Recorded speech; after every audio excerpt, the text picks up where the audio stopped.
अस्सलामुअलैकुम। तो हम स्टार्ट करते हैं with the chapter of electrolysis.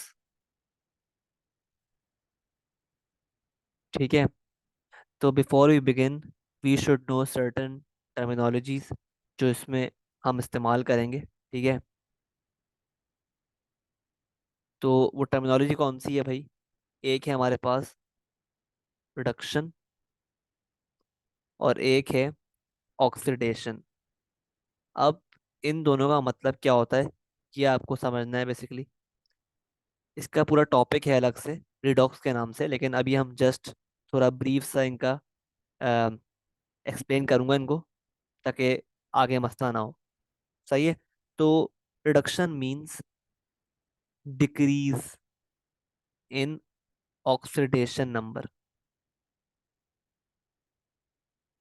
ठीक है। जबकि oxidation means increase in oxidation number. ठीक है। सिमिलरली रिडक्शन मींस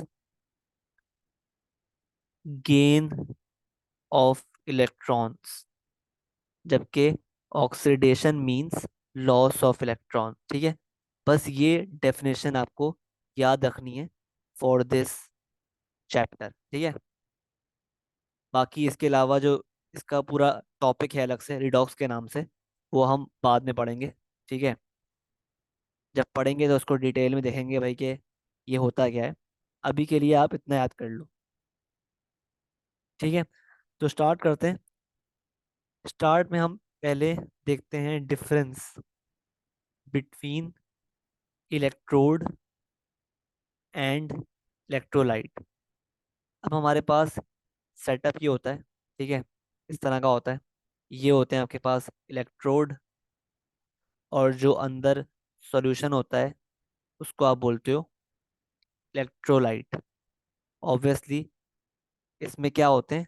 आयंस होते हैं, है ना? आयंस होते हैं। ठीक है। तो अब इनके दरमियान फर्क क्या है वो हम पहले पढ़ते हैं, ताकि जो डिफरेंस है ना वो क्लियर हो जाए पूरा।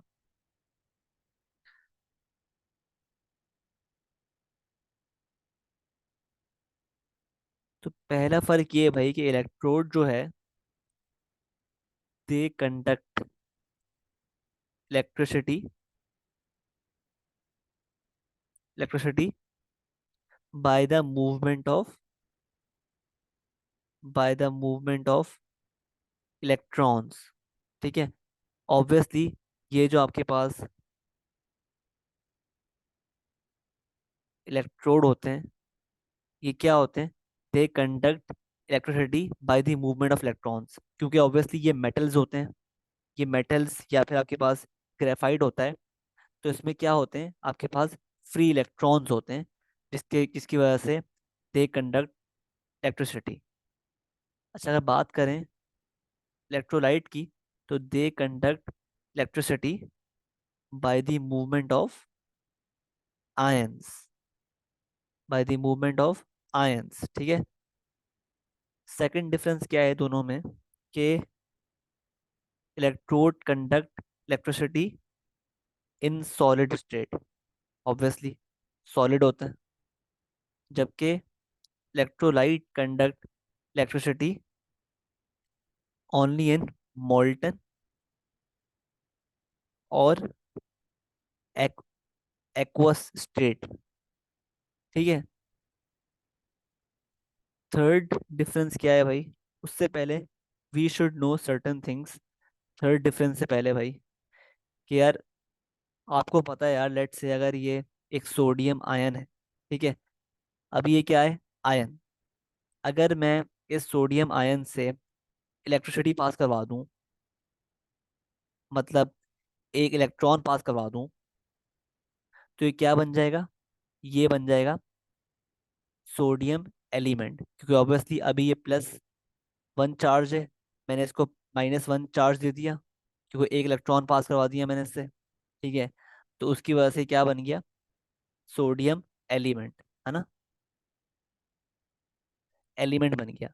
तो आप चेक कर रहे हो कि जब मैंने सोडियम आयन से इलेक्ट्रिसिटी पास करवाई, यानी इलेक्ट्रॉन पास करवाए, तो ये एलिमेंट बन गया, आयन टू एलिमेंट बन गया।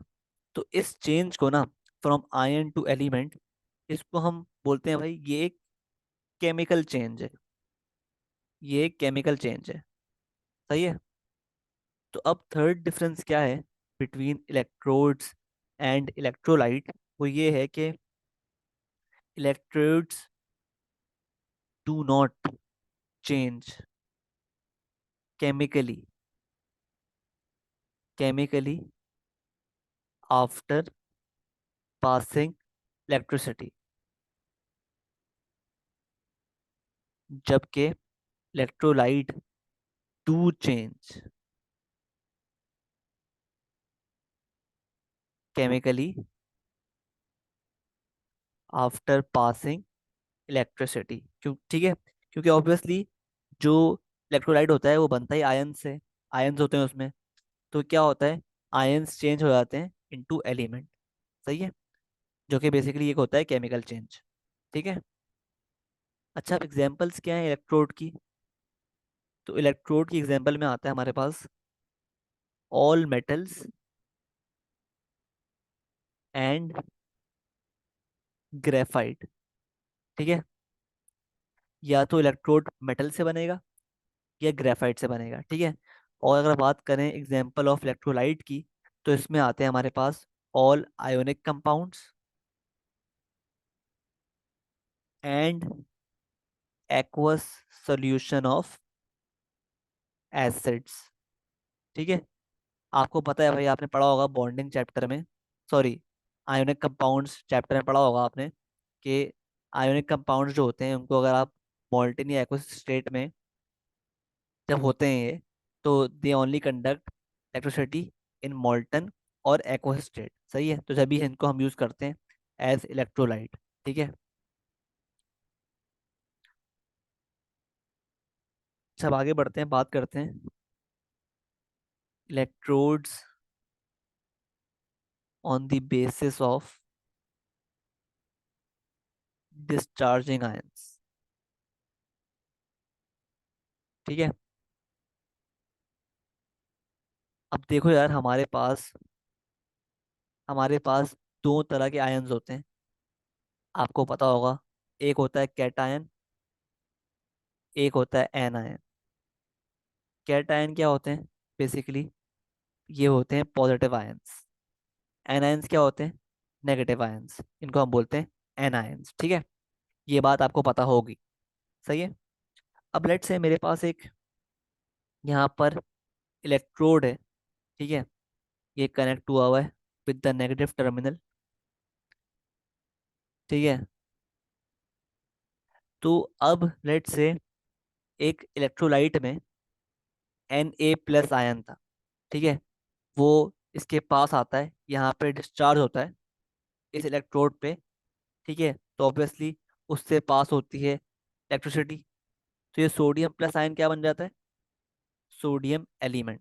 ठीक है, सोडियम एलिमेंट। इसका मतलब क्या हुआ कि ये जो +1 चार्ज है इसके ऊपर, ये बन गया जीरो, क्योंकि एलिमेंट का जो ऑक्सीडेशन नंबर होता है क्या होता है? जीरो। तो ये +1 से क्या हो गया? जीरो।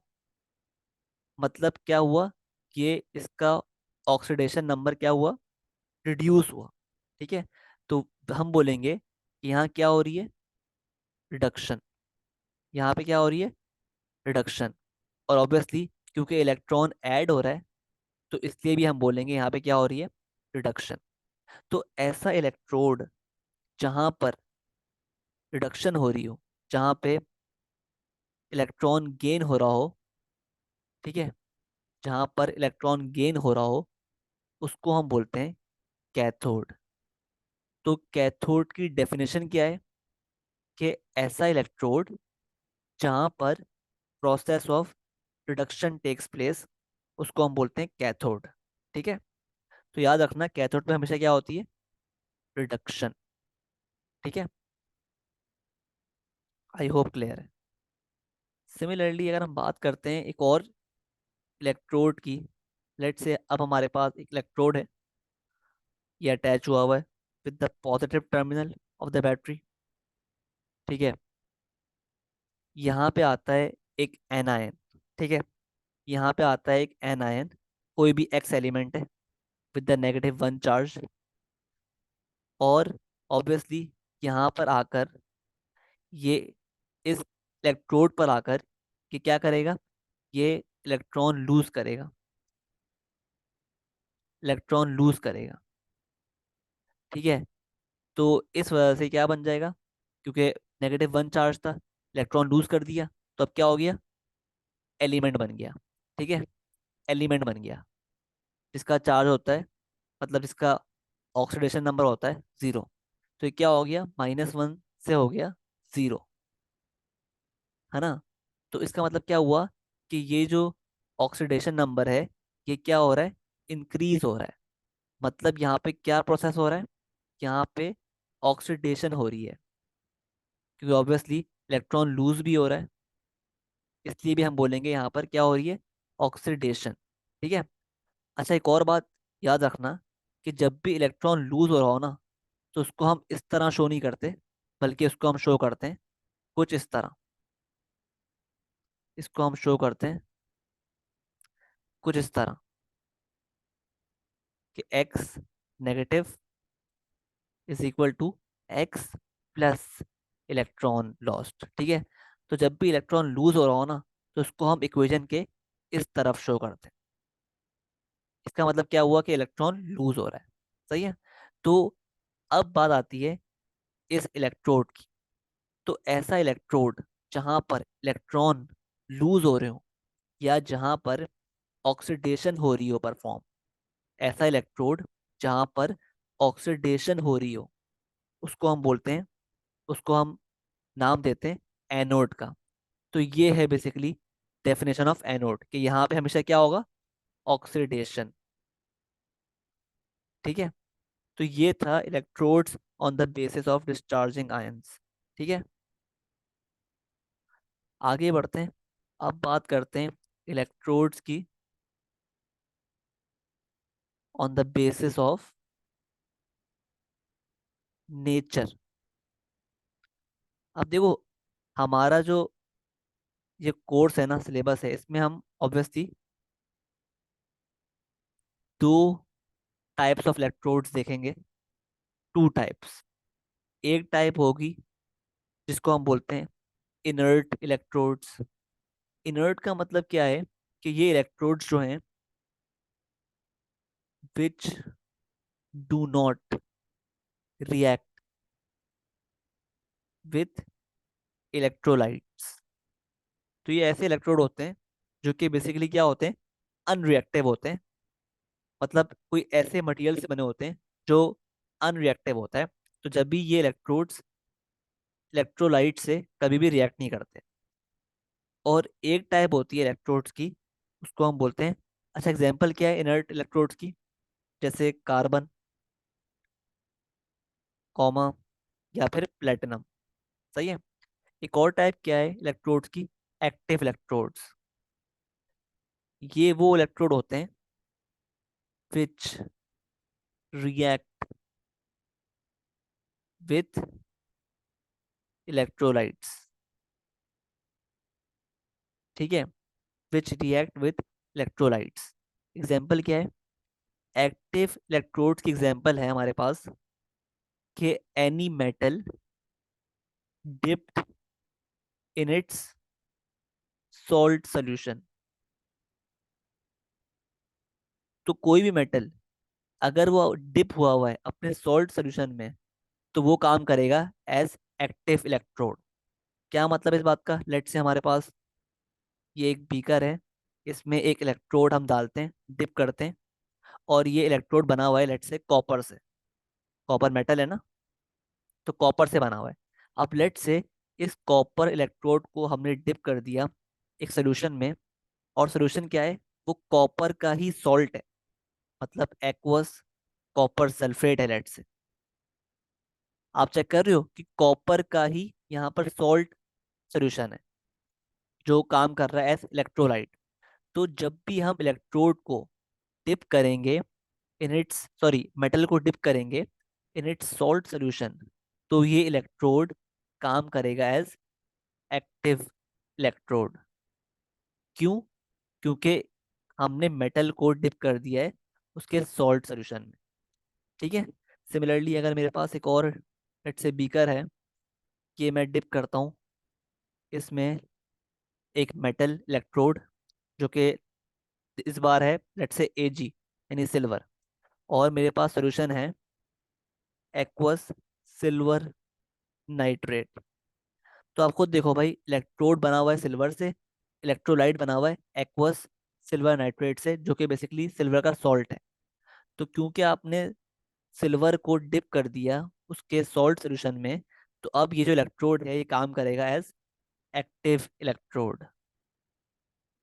ठीक है। तो ये लॉजिक है पूरी। आई होप क्लियर है। ठीक है।